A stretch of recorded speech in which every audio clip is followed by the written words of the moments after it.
Hello friends, मेरा नाम है अदिति और मैं आज आपके साथ इम्पॉर्टेंट डिस्कवरीज इन फिज़िक्स के बारे में डिस्कस करने वाली हूँ। वो भी ट्रिक्स के साथ डिस्कस करूँगी मैं।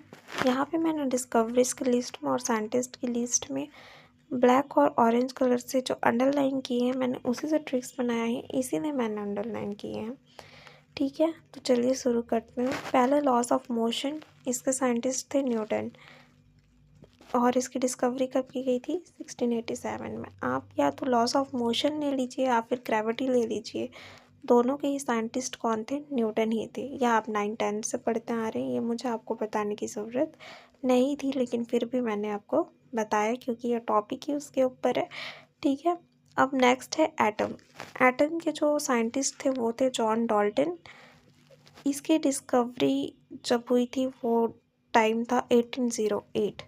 इसको याद करने के लिए आप ऐसे याद कीजिएगा कि मैं आपको एक लाइन बता रही हूँ, उसे याद रखिएगा। Look at this doll.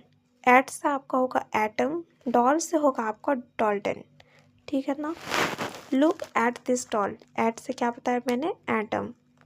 और डॉल से क्या बताया मैंने? John Dalton. ठीक है, फिर नेक्स्ट है लॉ ऑफ इलेक्ट्रिक अट्रैक्शन के साइंटिस्ट हैं कॉलम, जो कि डिस्कवरी की गई थी 1779 में।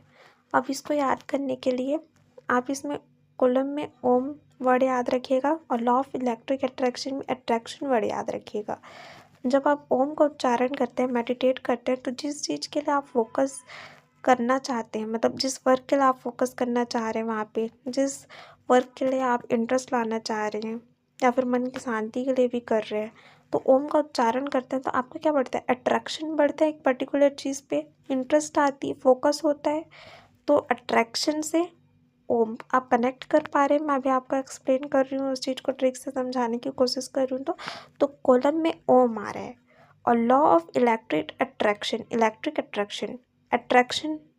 ठीक है, तो ओम और अट्रैक्शन याद रखिएगा। कॉलम से लॉ ऑफ इलेक्ट्रिक अट्रैक्शन। ठीक है, अब नेक्स्ट है photography on metal. Photography on metal, इसको याद करने के लिए पहले तो ये साइंटिस्ट का नेम है कि जोसेफ निप्स होगा आपके एग्ज़ाम में, या तो जोसेफ नाइप्स होगा। दोनों में से कोई भी एक होगा। मैंने यहाँ पे दोनों लिख दिए हैं क्योंकि बुक में अलग अलग नाम दिए हुए हैं। निप्स होगा या फिर नाइप्स होगा। ठीक है ना? इसकी डिस्कवरी हुई थी 1826 में। ठीक है, फोटोग्राफी ऑन मेटल, तो जोसेफ की फोटोग्राफी हो रही है। ठीक है, और आप अल्फ़ाबेटिकल ऑर्डर में देखेंगे तो एम के बाद क्या आता है? एन आता है। तो एन, एम से मेटल हो गया, एन से निप्स हो गया या फिर नाइप्स हो गया।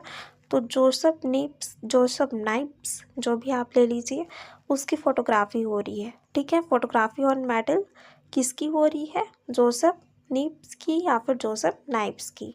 ठीक है, अब आता है न्यूक्लियर रिएक्टर, जो कि नेक्स्ट है। इसके साइंटिस्ट हैं एनरिको फर्मी और डिस्कवरी कब हुई थी? 1942 में। ठीक है, न्यूक्लियर रिएक्टर आप जान रहे होंगे कि न्यूक्लियर रिएक्टर जो है वो पावर प्लांट का, जो न्यूक्लियर पावर प्लांट है उसका हार्ट होता है। और वहाँ पे एक प्रोसेस होता है जिसकी वजह से यहाँ पे हीट प्रोड्यूस होता है, जिसे हम फ्यूज़न कहते हैं। तो जबकि मतलब मैं ये कहानी बता रही हूँ ताकि आप इसे याद कर सको। मैं ट्रिक बता रही हूँ अभी कि जब आपको पता चल गया कि वहाँ पे हीट प्रोड्यूस होता है, तो अगर मान लीजिए कि मैं वहाँ पे जा रही हूँ, तो मुझे वहाँ के बारे में कुछ पता नहीं है क्योंकि मैं वहाँ की एम्प्लॉय नहीं हूँ, मैं तो एक नॉर्मल इंसान हूँ।